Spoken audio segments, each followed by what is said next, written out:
날씨가 상당히 추워졌죠. 이제 벌써 이제 가을은 다 간 듯합니다. 이제 초겨울에 입문을 그렇게 하게 되는데 제가 늘 여러분들에게 말씀을 드리지만은 환절기 때 우리가 참 건강을 많이 여러분들이 조심해야 합니다. 환절기가 사실 아주 추워도 우리가 잘 견디고 아주 더워도 잘 견디는데 계절이 바뀔 때쯤 되면은 우리 몸이 적응을 하는데 참 어려움이 많아요. 그래서 플러스 마이너스 10도, 5도만 돼도 우리가 참 몸의 반응이 상당히 민감해지는 그런 계절이기도 합니다. 이렇게 환절기 때 여러분들이 또 감기도 조심하시고 여러 가지 또 우리가 질병도 우리가 잘 관리를 잘 하셔야만 될 것 같습니다. 아무쪼록 오늘 우리가 거룩한 주일을 통해서 우리가 함께 주님을 뵙게 돼서 또 여러분 모두를 뵙게 돼서 참으로 감사한 마음으로 말씀을 전하도록 하겠습니다. 오늘 이 본문 말씀을 통해서 구원을 통한 이스라엘의 회복이라 그런 말씀이죠. 우리가 이사야서 전반부 후반부로 그렇게 나누어지게 되는데 이사야서 후반부는 계속되어지는 그런 선지자의 이스라엘에 대한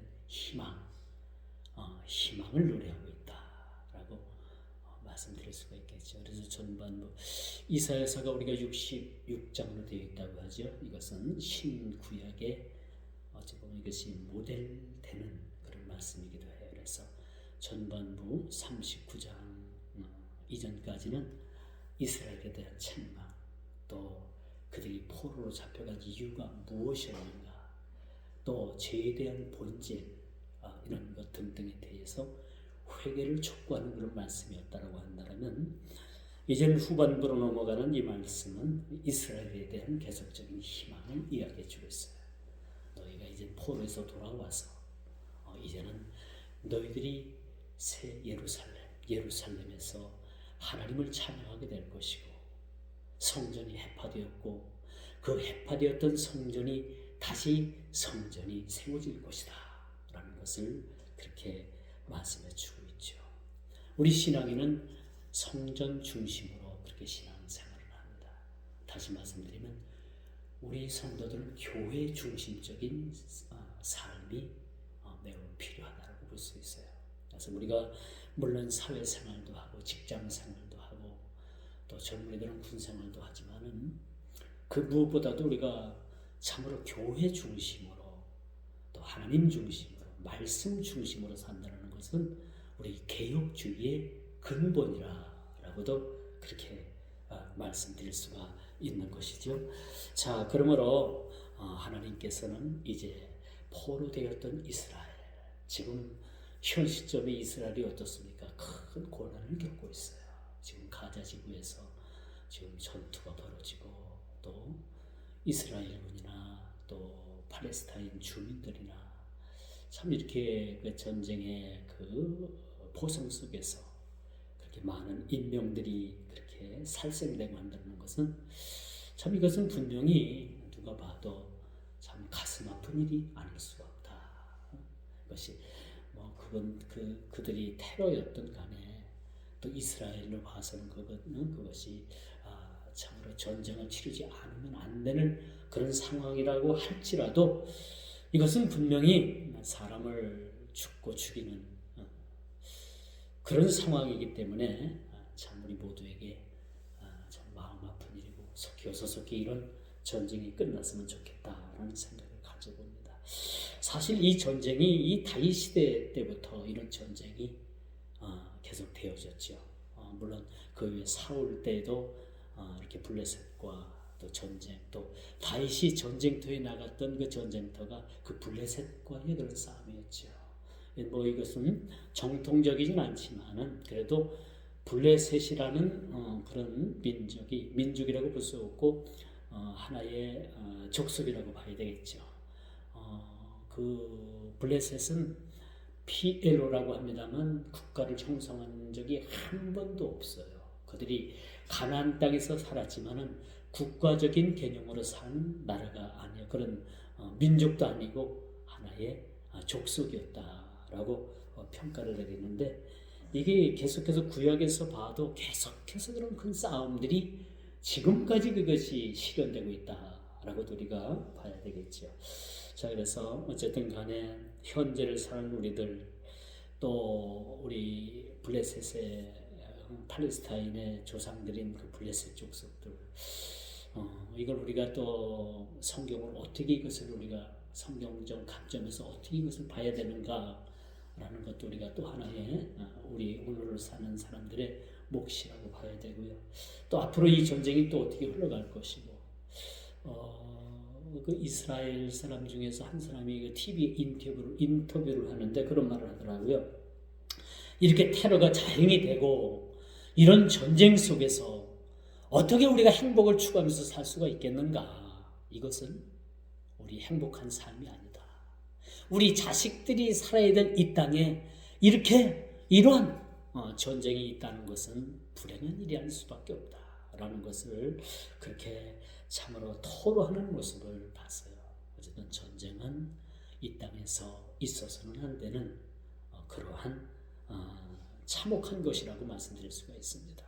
이뿐이겠습니까? 러시아가 또 우크라이나를 침공을 해가지고 지금도 많은 젊은이들이 죽어가고 있고요. 많은 사람들이 그렇게 죽어가고 있는 모습을 우리가 보게 됩니다. 제가 왜 이렇게 저도 이렇게 장황하게 이 말씀을 드렸냐면은 54장 1절이 바로 그런 거예요. 이스라엘 백성들은 포로로 끌려갔고 남자들이 많이 죽었어요. 그래서 이스라엘에게는 이젠 그들이 비록 적국으로 끌려간 노예 생활이었지만 그런 남편을 지는 미망인들이 많이 있었다는 거예요. 그렇기 때문에 이사야 선지자는 이런 분들 참으로 사회적으로 보호받아야 되고, 그렇죠? 관심의 대상인 이 사람들, 이분들을 통해 가지고 이사야 선지자가 특별히 이분들에게 그런 희망의 메시지를 그렇게 전해주고 있음을 우리가 보게 되는 거죠. 잉태하지 못하며 출산하지 못한 너는 노래할지어다. 산고를 겪지 못한 너는 외쳐 노래할지어다. 라고 이렇게 1절부터 이렇게 시작이 되잖아요. 이것은 순전히 위로의 말씀입니다. 위로의 말씀.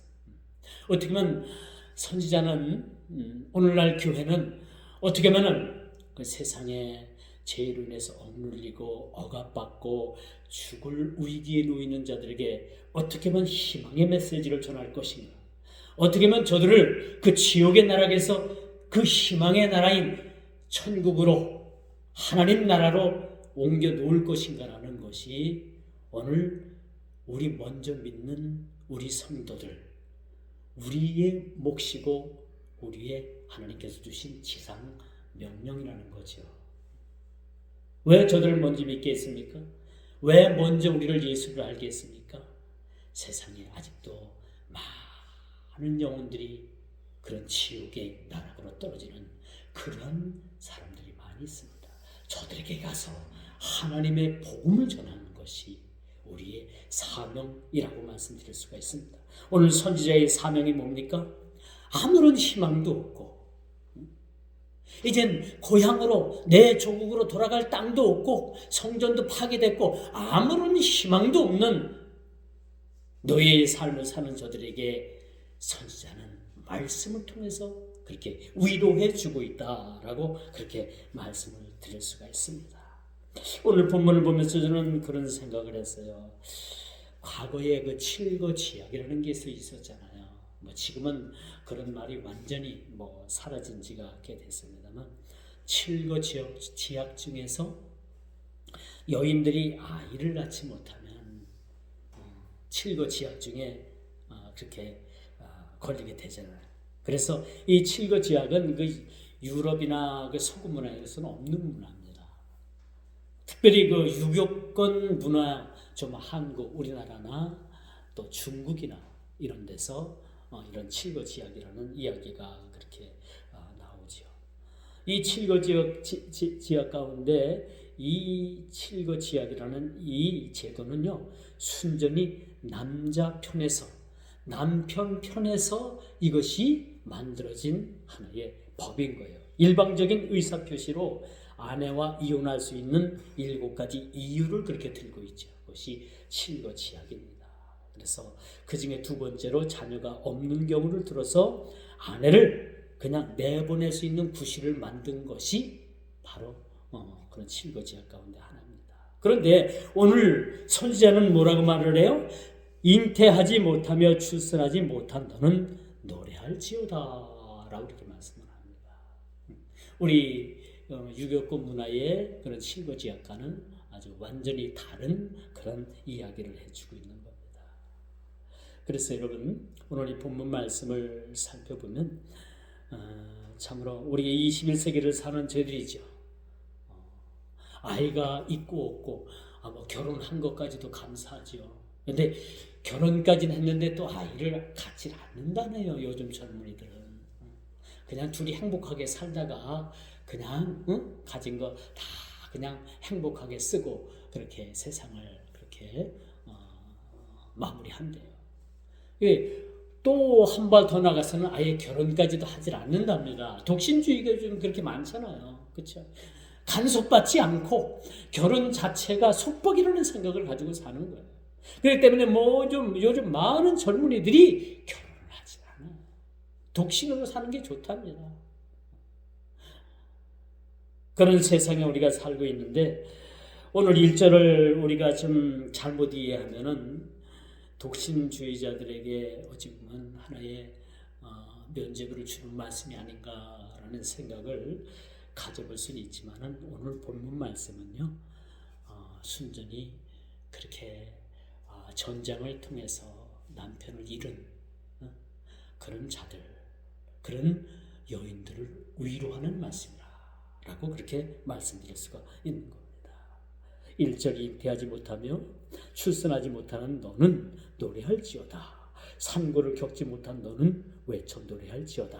우리 옛날 어른들 들으면 이 말씀을 드리면 아주 대노하겠죠, 그렇죠? 그래서 자식을 끔찍이도 여기는 이 한국 사회 또 그렇죠. 자식이 없이 우리가 살아간다는 거, 우리가 또 어른들은 우리 윗세대인 어른들은 그렇게 상상도 못할 일 아닙니까? 그래서 결혼하면은 아이부터 보잖아. 아이부터 얼른 그렇게 낳으라고 그렇게 재촉들을 합니다만은 요즘 참 시대가 시대인 만큼 독신주의가 대세인 시대에 이 말씀이 행여나 많은 사람들에게 오인이 되어서 인구 절벽의 원인으로 그렇게 오인될까 그렇게 염려하는 그런 대목이기도 합니다. 그러나 오늘 본문 말씀은 본질은 뭐야? 위로의 말씀인 거예요. 위로의 말씀. 남편을 잃고 또 홀로 된 여인들에 대해서 또 그렇게 위로를 전하는 그런 선지자의 말씀을 우리가 보게 됩니다. 그렇죠? 마치 무자식이 참으로 복이 있고 무자식에 대해서 면죄부를 주는 듯한 그런 말씀입니다만 이 말씀은 순전히 저와 여러분들 또 전쟁을 통해서 그렇게 남편을 잃은 자들, 그런 이스라엘 여인들을 위한 그런 하나님의 위로의 메시지다라는 것을 우리가 오늘 본문을 통해서 살펴보고 넘어갔으면 좋겠습니다. 그런데 여러분, 성경은요, 창세기 1장 28절에 보니까 생육하고 번성하라라고 이렇게 말씀해 주고 있어요. 오늘 본문과 조금 대치되는 말씀 같지만은 오늘 본문은 순전히 위로의 말씀이에요. 여러분, 오늘 이 주일날 우리가 하나님 앞에 나온 이 자리가 어떤 자리입니까? 물론 주님께 영광을 돌리는 자리가 되겠지만은 우리가 주님 앞에 위로를 받기 위해서 나오는 자리. 그렇죠? 여러분, 일주일 동안 세상 나가 살면서 얼마나 험한 그런 시간들을 보냈습니까? 그렇죠? 얼마나 험한 그런 일주일을 여러분들이 보냈습니까? 이렇게 상처나고 찢기고 이런 우리의 마음을 오늘 이 자리를 통해서 우리가 위로받는 자리이기도 합니다. 그래서 우리가 주님 앞에 이 자리에 나올 때는 주님께서 먼저 우리를 기다리고 계셔요. 그렇죠? 우리가 주님 앞에 나와서 우리가 주님을 만난다고 하지만 우리가 영적으로 우리가 볼 때, 우리가 주님 앞에 나올 때는 주님께서 이 자리에 먼저 나오셔가지고요. 먼저 나오셔가지고 우리 한 사람 한 사람을 다 그렇게 안아주십니다. 여러분, 오늘 이 자리가 주님께서 저와 여러분들을 안아주시고 위로받는 자리가 되기를 주님의 이름으로 축원드리겠습니다. 이게 창세기 1장 28절은 성경이 지향하는 이 28절의 말씀은 어떤 말씀이냐? 바로 생육하고 번성하라는 거예요. 어쨌든 하나님의 축복은 생육하고 번성하는 데 있습니다. 오늘날 자녀들이 부모에게 효도하는 것은 자녀들을 많이 생산해서, 자식들을 많이 생산해서 그 부모를 기쁘시게 해드리는 거예요. 근데 요즘 아이들이 뭐야? 하나 아니면은 둘 아니면 그거 낳고 말잖아요. 그래서 우리나라가 지금 인구 절벽 시대에 살아가고 있습니다. 통계에 의하니까요, 2050년이 되면 우리나라의 전체 인구의 20%가 외국인이 와서 살아야 될 상황이랍니다. 그만큼 그렇게 바뀌어지는 거예요. 이 인구의 20%만 되고 10%만 돼도요, 그 10%나 20% 되는 집단이 정치적인 집단이 돼가지고 자기의 목소리를 낼 수 있다고 해요. 예를 들어가지고 이 이슬람권이 한국에 들어와서 이슬람 그 인구가 10%만 돼도 우리나라의 정치에 우리나라를 그렇게 이끌어가는데 상당한 영향력을 미친다고 합니다. 과거 예전에 여러분 이태원에 1,500평이 넘는 그런 큰 땅을 이슬람에게 내어줬어요. 무상으로 내어줬어요. 여러분 이태원 가게 되면은 모슬렘 그 사원이 아주 서 있습니다. 그리고 160개가 넘는 이슬람 사원이 한국에 그렇게 존재를 한다고 합니다. 기도처까지 그렇게 숫자를 계산한다면 그 훨씬 더 많다. 우리나라 지금 이슬람 인구가 여러분 눈에 잘 안 보이는 것 같지만 점점점 그 숫자가 늘어나고 있어요. 이건 상당한 그런 사회에 심각한 영향을 미칠 수 있습니다. 프랑스가 여러분 모슬렘이 10%가 인구가 넘어요. 그런데 이제 프랑스가 이슬람에 의해서 여러분 많은 그런 정치적인 압박을 받는 것도 사실입니다. 독일도 마찬가지죠. 여러분 이스라엘 사람들은요 자녀를 평균 2.5명 정도 낳는다고 합니다. 이게 팔레스타인 지역에 사는 이 무슬림 사람들은요 자녀 생산을 무한정대로 낳는데 인구 자녀 제한을 두지 않는답니다. 그러니까 이 이슬람은 지금 폭발적으로 지금 막 인구가 늘어나고 있어요. 그들 스스로가 포교 활동하지 않아도 그들은 인구가 막 그냥 많이 늘어나는데 우리 유럽을 비롯해서 우리 한국 이쪽 거는 지금 상당히 인구 절벽시대에 살아가고 있습니다. 어쨌든 여러분 성경이 지향하는 것은요 생육하고 번성하는 겁니다. 이것이 하나님의 문화명령인 거예요. 생육하고 번성하라. 여러분 자녀들 또 자손들에게도 여러분들이 그런 축복을 해야 됩니다. 자녀들 많이 낳아서 생육하고 번성하거라. 하긴 또 요즘부터 환경이 또 너무 또 어렵기 때문에 많이 낳아서 키우는 것도 그렇게 참 뭐라고 많이 낳으라는 소리도 할 수 없는 그런 우리가 시대에 살아가고 있지만 그래도 여러분 성경적으로 우리 기독교적으로 볼 때는요 생육하고 많이 다산을 하는 것이 성경적인 거야. 성경적이라고 말씀드릴 수가 있습니다. 자 오늘 본문으로 다시 돌아와서 오늘 본문을 다시 한번 살펴봅니다. 오늘 본문은 사회적 약자의 모습에서 비춰진 그 시대상을 우리가 보게 되는 겁니다. 어쨌든 이 사회적으로나 모든 면에서 약자들이 보호를 받아야 되죠. 그렇죠? 오늘 제가 운행을 하다가 거리에 그 플랜카드가 하나 붙은 걸 봤는데 노란 봉투법이 통과됐다. 그런 플랜카드 축하 축하 그 봉투 프랜카드가 붙었더라고요. 그 노란 봉투법 내가 다 자세히는 알 수 없지만은 이것이 또한 이제 정치적으로 상당히 얽히고 설켜서 기업하는 사람들한테는 이것이 옥죄는 법이고 또 노동자들에게는 이것이 상당히 좀 기득권을 취할 수 있는 그런 법이라고 제가 알 수 있습니다. 그 노란 봉투법 가운데 하나가 자기 가족들 그래서 족벌 그 직장이 그렇게 직벌 그러니까 내 예를 들어서 제가 어느 A 직장을 들어갔다면 내 자식까지도 그 직장을 한 직장을 들어갈 수 있는 그런 법이라고 합니다. 그래서 이것이 상당히 노동자 입장에선 잘된 일이니 아닌지는 알 수 없지만 참으로 또 오류도 있을 수 있다라는 생각을 가져요. 저는 정치인이 아니기 때문에 여기까지만 제가 말씀을 드립니다만 어쨌든 염려되는 부분들도 있고요. 운동권 가운데 있는 그런 노동자들에게는 이것이 희소식일 수도 있겠지만은 일단이 있다라는 생각도 한번 가져봅니다.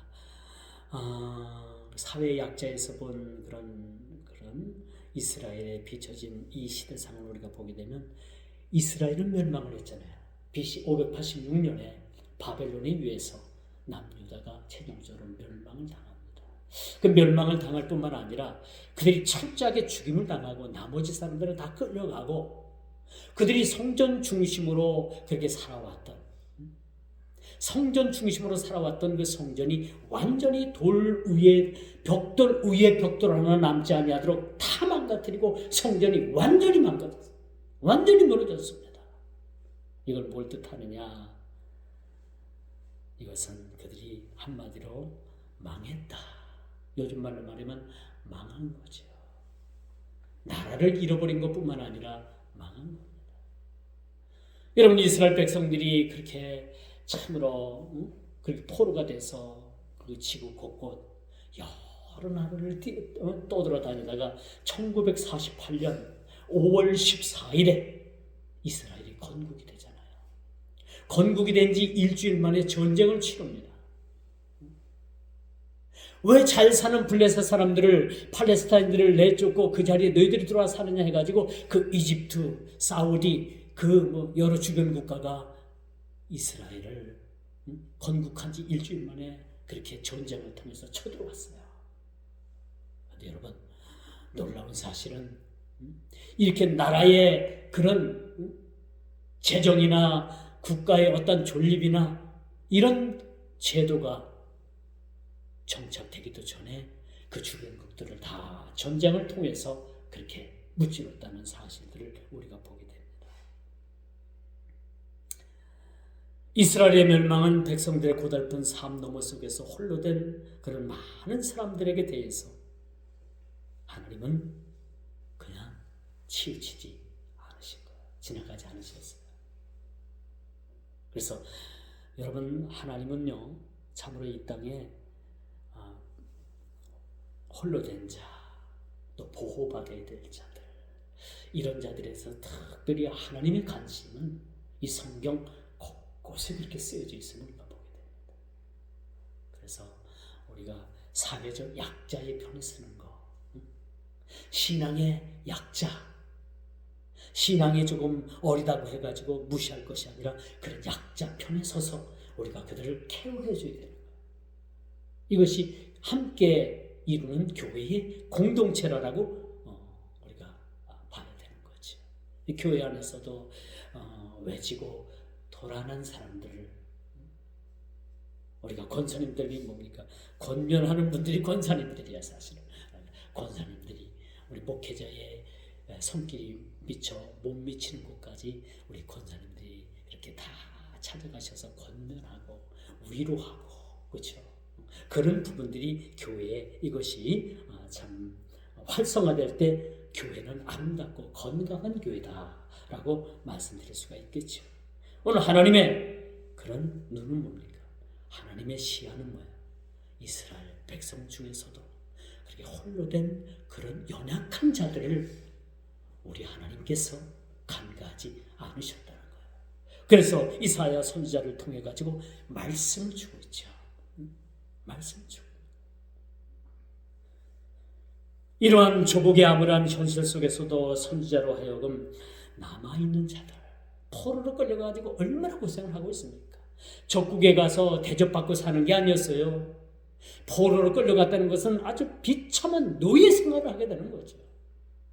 엄청난 그런 현실 속에서, 이 비참함 속에서 살아가는 그런 백성들에게 희망을 줘야 되겠는데 어떤 희망을 줘야 되는가? 오늘날 우리 교회도 여러분 희망이 되어야 되는 거예요. 이 사회에, 이 국가의 희망이 되어야 됩니다. 저는 한 국가의 흥망성쇠가 교회에 달렸다고 생각을 합니다. 분명한 겁니다. 그런데 오늘날 이 교회마저도 이 영향력을 잃어버린다면 이 사회를 누가 구원할 것입니까? 이 국가는 누가 구원할 것입니까? 여러분 뭐니 해도요, 여러분 뭐 교회가 타락을 하고 교회가 뭐 또 자꾸 뭐 세상 사람들에게 구설수에 올라 있어도 여전히 교회는 세상의 희망이 돼요. 그리고 여전히 세상을 향해서 희망을 가지고 나가는 것이 오늘날 교회입니다. 경찰서 10개 세우는 것보다 교회 하나 세우는 게 여러분 훨씬 더 범죄율이 낮아지는 거 여러분 알고 계십니까? 오늘날 교회가 세상 사람들로부터 지탄받고 손가락질 받는다 하더라도 여전히 교회는 교회인 거예요. 교회를 통해서 그렇게 타락된 세상을 구원할 수 있는 것은 오직 교회밖에 없다는 것을 우리는 너무나도 잘 알고 있는 거죠.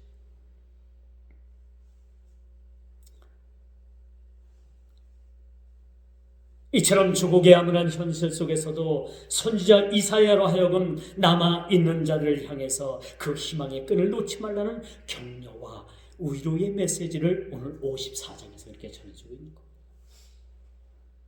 지금 지구 곳곳마다 전쟁의 기운이 그렇게 여러분 심화되고 있음을 보게 됩니다. 늘 우리가 염려하는 것이 중동의 화약고가 지금 저마일로에 있잖아요. 언제 그렇게 크게 터질지 몰라요. 이 틈을 타서 중국이 대만을 침공하는 그런 전쟁, 군사 전문가들의 조심스러운 예견을 우리는 보게 됩니다. 중국이 대만을 침공을 하면 우리나라에 있는 미군이 그쪽으로 투입이 될 수밖에 없대요. 그러면 미군이 이동을 하게 되면 우리나라에 또 심각한 안보 공백이 사실 이것이 문제가 됩니다. 북한이 혹시 나쁜 짓을 하지 않을까? 이상한 마음을 먹지 않을까? 염려됩니다. 요즘 상당히 아주 이런 문제 때문에 아주 신경들이 아주 날카로워져 있는 모습들을 보게 됩니다. 중국도 이런 기회를 타가지고 대만을 침공하는 것이 기회적절한 기회라고도 보고 있고요. 그들이 지금 엄청난 군사훈련을 해상에서 그렇게 벌이고 있다고 하잖아요. 이것이 참 염려스러운 일이기도 합니다. 이러한 시대적 상황 속에서도 오늘 선지자는 내 장막터를 넓히며 내 처소의 시장을 아끼지 말고 넓히더라 라고 이렇게 말씀합니다. 때가 온다는 겁니다. 여러분 우리 인생이 흥할 때가 있으면 쇠할 때가 있어요. 그렇죠? 흥할 때가 있으면 망할 때가 있는 겁니다. 언제나 우리 인생은 굴곡이 있습니다. 오르막이 있으면 내리막이 있는 거고, 그렇죠? 죽을 위기가 있으면 그 위기를 지나고 난 다음에는 반드시 살 소망을 하나님께서 우리에게 주시는 겁니다. 하나님 나라도 마찬가지입니다. 이미 하나님 나라는 예수 그리스도께서 이 땅에 오심으로 인해 가지고 하나님 나라가 이 땅에 도래했습니다. 하나님 나라가 임한 거예요. 그렇죠? 그리고 우리가 완전한 하나님 나라는 아니지만 이미 하나님 나라를 우리가 경험하고 있는 그런 삶을 살아가고 있습니다. 우리 성도의 삶이 뭡니까? 교회 생활이 뭡니까? 하나의 이것이 하나님 나라의 과정이라고 볼 수가 있는 거죠. 이런 가도기적인 그러한 시간들을 우리가 살고 있기 때문에 더러는 교회에 문제도 있을 수 있고요. 그렇죠? 더러 우리 개인적으로 문제가 있을 수도 있고 우리 개인적인 신앙의 문제가 있을 수도 있고 이것이 다 가도기적인 문제라 그런 것이라고 우리가 볼 수가 있겠죠.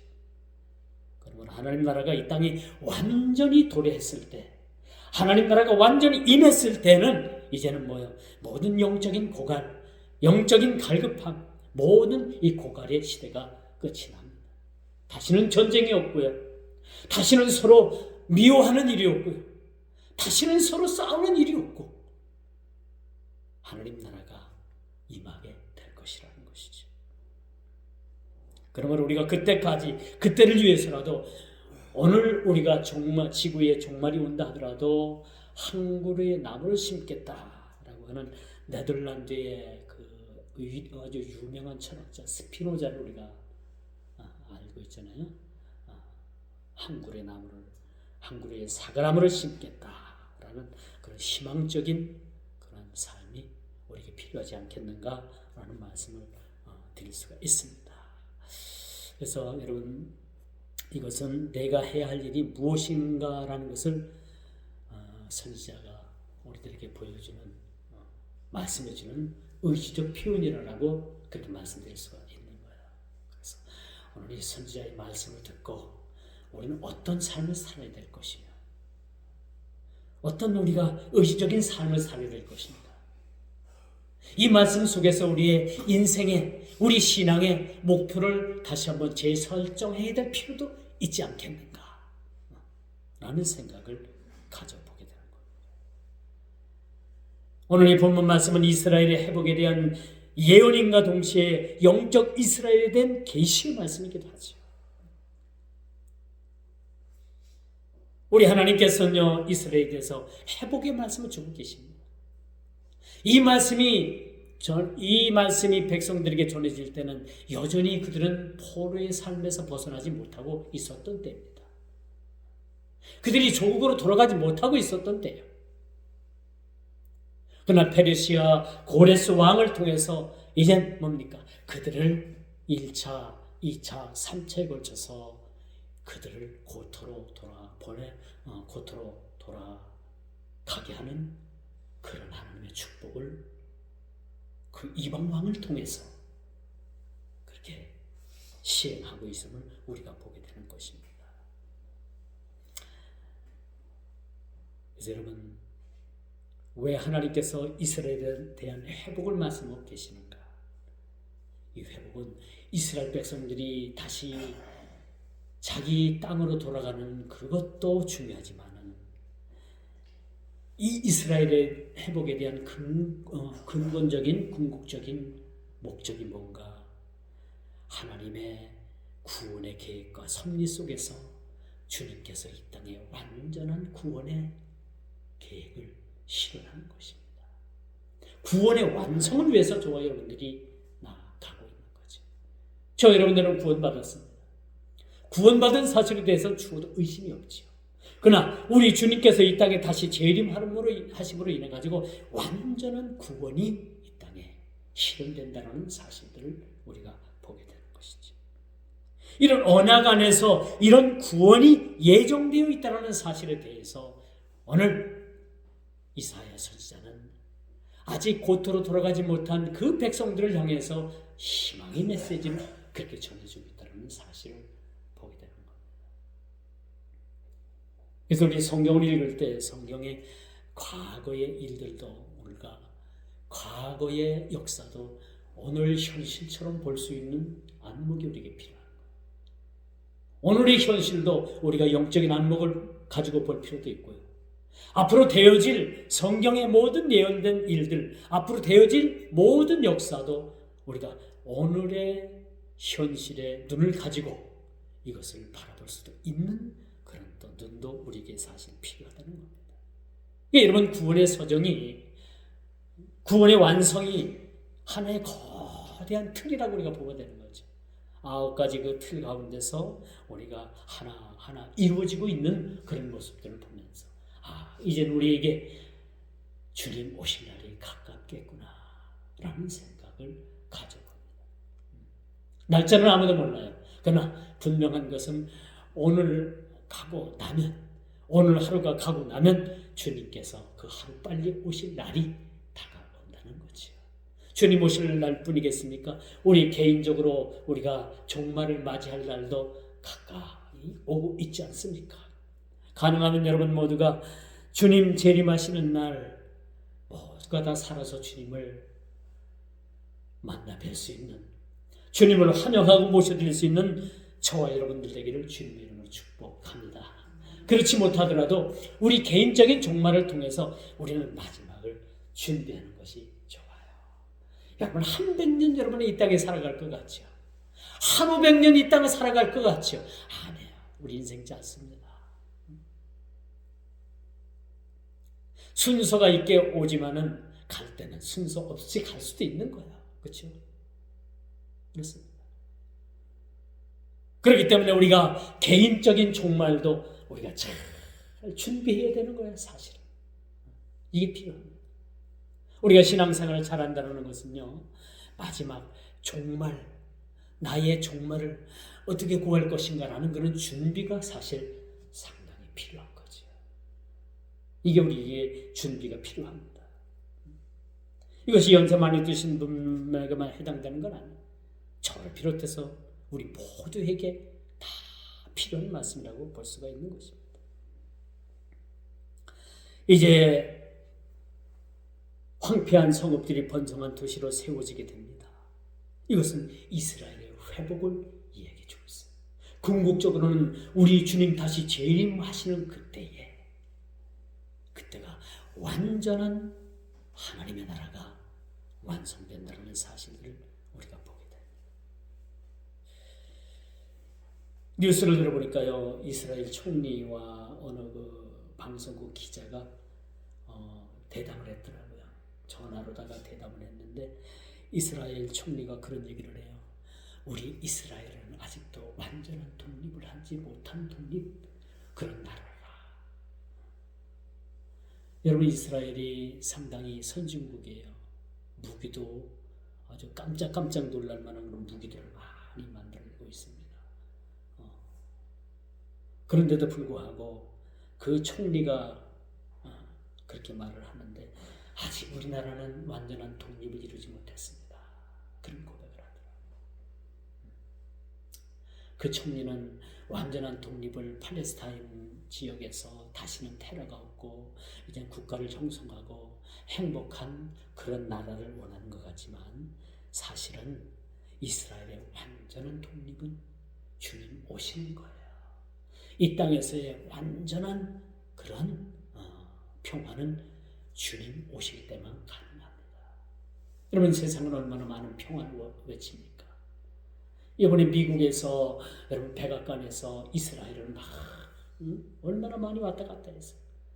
브링컨 국무장관인가요? 그분도 왔다 갔다 하고 바이든 대통령도 이스라엘 왔다 갔다 하고 그렇게 평화를 위해서 전쟁 억제를 위해서 왔다 갔다 했지만 그들이 얻고 들어간 게 뭐가 있어요? 없습니다.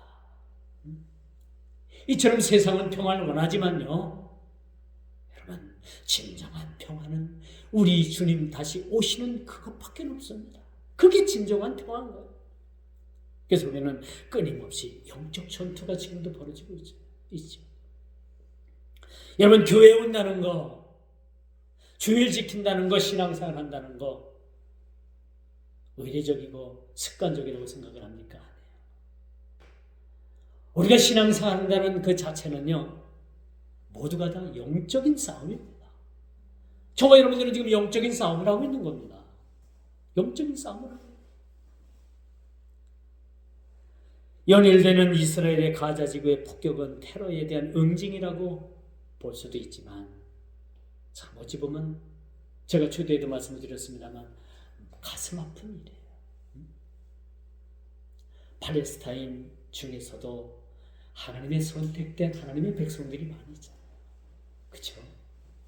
그들을 참 불쌍히 여기는 마음, 폭격을 통해서 그렇게 많이 죽어가고 어린아이들, 노약자, 여성들이 많이 죽는다고 하는데 좀 마음이 아프잖아요. 그들 중에도 하나님의 선택한 하나님의 백성들이 있을 것이고 하나님께서 예비해 놓은 그런 백성들도 있을 것이고 이젠 세계가 염려할 정도를 넘어서서 참 내일이 아니다라는 생각을 그렇게 가져보는 것 같아요. 오늘 말씀은요, 황폐한 성읍들로 다시 사람이 살 곳이 되게 하면 물론 포로된 이스라엘이 돌아와 폐허가 된 성읍이 다시 재건된다는 말씀입니다만 가자지구 폭격을 통해서 그렇게 3분의 1이 완전히 망가졌는데 저걸 어떻게 재건을 하지? 저 도시를 다시 재건을 하려면 얼마나 많은 돈이 들까? 얼마나 많은 인적 자원이 그렇게 희생이 될까? 그런 생각도 한번 가져보게 돼요.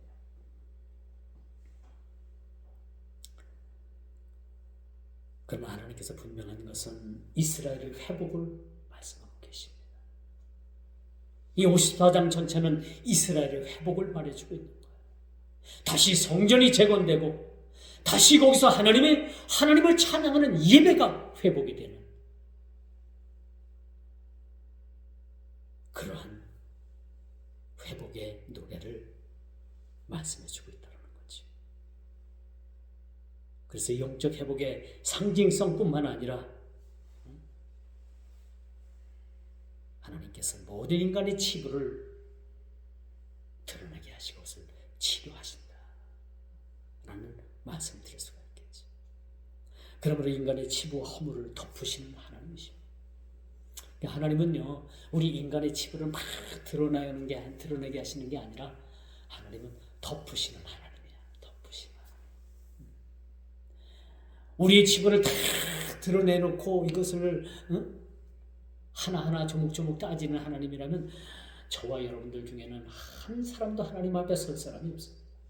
하나님은 사랑이시기 때문에 가능하면 우리의 모든 치부를 다 덮으시려고 합니다. 덮으시려고. 그리고 두려워 떨고 있는 백성들을 향해서 두려워 말라 라고 이렇게 말씀합니다. 내가 숙치를 당하지 아니하겠다라고 말씀해주고 있습니다. 더 이상 너희들이 이젠 적국에서 부끄러움을 당치 않겠다라고 하나님께서는 선지자의 입을 통해서 그렇게 백성들을 위로해주고 계십니다. 현 시대를 사는 이스라엘은 늘 테러의 공포 속에서 살아가고 있다고 합니다.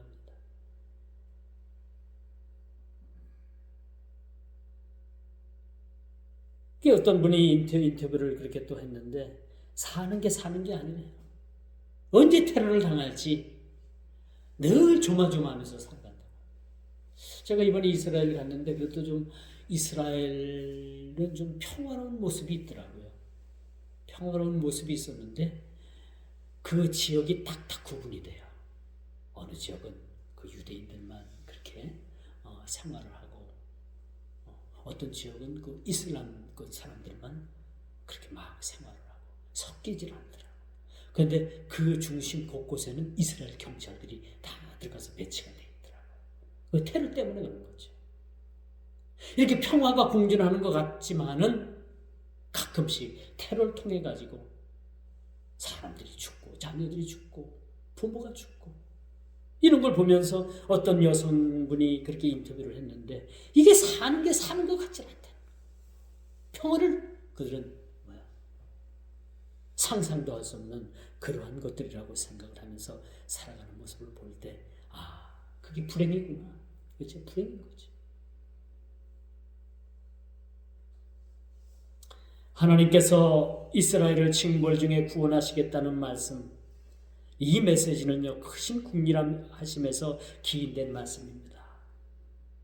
이스라엘 백성들은 이 하나를 믿고 말씀하시는 이 한마디를 믿고 그들이 지금도 버티고 있는 겁니다. 오늘 우리 믿음의 성도들도 마찬가지. 한 가지 소망, 주님의 재림, 그렇죠? 언제 주님 오실런지 주님의 재림을 우리가 고대하면서 하루하루를 살아가게 됩니다. 여러분 주위를 돌아봐도 그렇죠? 우리 주위를 돌아보고 교회를 돌아보고 어디를 돌아봐도 우리가 어디 하나 적을 둘 데 없고 희망을 둘 데 없고 우리 상황이 지금 그렇잖아요. 국가적으로 봐도 전쟁의 위기에 있고 세계적인 정세를 봐도 이 전쟁이 끊이질 않고 언제 이 세계 정세가 뒤바뀔지 불안한 시대에 살아가고 있습니다. 이런 시대에 우리의 희망은 뭡니까? 우리가 버틸 수 있는 그런 건강과 이유가 뭐라고 생각합니까? 주님 재림하신 그날을 우리가 기다리게 됩니다. 범죄로 인한 징벌에 대한 이스라엘의 죄악을 하나님께서는 사하여 주시겠다고 했습니다. 하나님 편에서 보면요, 우리 인간이 지은 죄를 하나님께서는 용서하지 못할 죄가 하나도 없다고. 하나님은 그 큰 사랑으로 다 우리 인간의 죄를 덮으시는 거예요. 우리가 극악무도한 강도와 아주 극악무도한 죄를 저질러도 하나님은 우리가 그 죄에서 회개하고 돌이키고 다시는 그 죄를 반복하지 않는 그런 마음을 가지고 하나님 앞에 나갈 때 하나님은 우리의 죄를 다 용서해 주시고 크고 작음을 떠나서 다 용서해 주신다는 사실을 보게 되는 거지. 이것이 구원을 베푸시는 주님의 상상을 초월한 그런 주님의 깊으신 국률하심이에요. 국률하심이죠. 그러면 우리가 하늘을 두루마리 삼고 땅을 바다를 먹물 삼아도 다 하나님의 그 큰 사랑을 기록할 수가 없는 거지. 그리고 그 결과는 뭡니까? 가장 사랑하는 아들 독생자 예수님을 십자가에 못 박아 내어 주셨다는 거예요. 하나님의 사랑의 본질이 여기에 있습니다. 독생성자 예수님을 십자가에 내다 못 박아 죽으시기까지 우리를 사랑하셨다는 거야. 이게 하나님의 사랑인 거지. 자, 이제 말씀이 결론을 맺습니다. 이제 언약에 남은 백성들에게 하나님께서 노아 홍수 후에 언약을 상기시키신 거예요. 54장 후반절에 보면 이제 노아의 홍수 사건을 이야기하면서 무지개를 징표로 삼고 다시는 불로 너희를 심판하지 않겠다 라는 말씀을, 오늘 본문 말씀을 그렇게 비유하면서 하나님께서는 그렇게 약속을 합니다. 무지개, 여러분 얼마나 아름답습니까? 7빛깔로 그렇게 쫙 무지개가 뜨면 참 너무나도 그 하늘에 참 신비죠. 신비. 하나님께서만 하실 수 있는 그런 멋진 작품 아닙니까? 그런데 이 무지개 색깔을, 이 무지개 깃발을 만들어 가지고 흔드는 그런 요즘 세상에 사람들이 있죠. 요즘 우리 그 TV 뉴스를 통해 가지고 자주 언급되는 그 전 펜싱 국가대표 선수 모모 씨, 그렇죠? 그분과 뭐 결혼을 약속했다가 지금 뭐 범죄가 들통이 나가지고 지금 뭐 구치소에 지금 잡혀가 있고, 참 이런 걸 보면서 참 세상이 참 이럴 수가 있는가 하는 생각을 가져봅니다. 동성애, 여러분 이거 죄악입니다. 왜 소돔과 고모라 성이 망했습니까? 왜 불비를 내려가지고 흔적도 없이 만들었습니까? 이 하나님의 질서를 파괴하는 일에 대해서는 하나님께서는 더 이상 두고 보질 않아요. 무지개 약속이 나와 있습니다. 그런데 제가 어느 TV인가 그 유튜브에서 봤는데 이스라엘 예루살렘에서 막 그 현 정부에 대해서 막 그렇게 데모들을 하더라고요. 시위를 하는데 거기서 그 무지개 깃발을 가지고 막 흔드는 몇몇 사람들이 있었어요. 여러분 놀라지 마십시오. 이스라엘 사람들 중에 유대인들 중에서도요 동성애자들이 이렇게 많습니다. 그 무지개 깃발 가지고 흔드는 사람들 다 동성애자들이에요. 동성애 옹호하는 사람들입니다. 얼마 전에 대구에서 그 동성애 퍼레이드를 하는데 대구시장이 태클을 걸었다가 경찰들한테 그 공무원들이 다 막 그냥 막 밀려나가고 또 밀려가고 그런 웃지 못할 일들이 또한 벌어지고 있었고요. 전에 서울 그 시청 앞에서는 키오 축제라고 해가지고 동성애자들이 온갖 헤게모니한 그러한 모습을 가지고 그렇게 시가 행진을 하는 모습들을 봤잖아요. 여러분, 이건 하나님 앞에 가증한 일입니다. 그러니까 하나님께서 다시는 물로 너희들을 심판하지 않는 것처럼 너희들에게 오늘 54장을 통해 가지고 이스라엘 백성들에게 희망을 주는 이 무지개 언약을 오늘날 많은 사람들이 이렇게 잘못된 걸로 가증한 것들로 그렇게 바꿔버린 사실에 대해서는 우리는 통분해야 돼, 통탄해야 됩니다. 어떻게 이렇게 되는 거예요?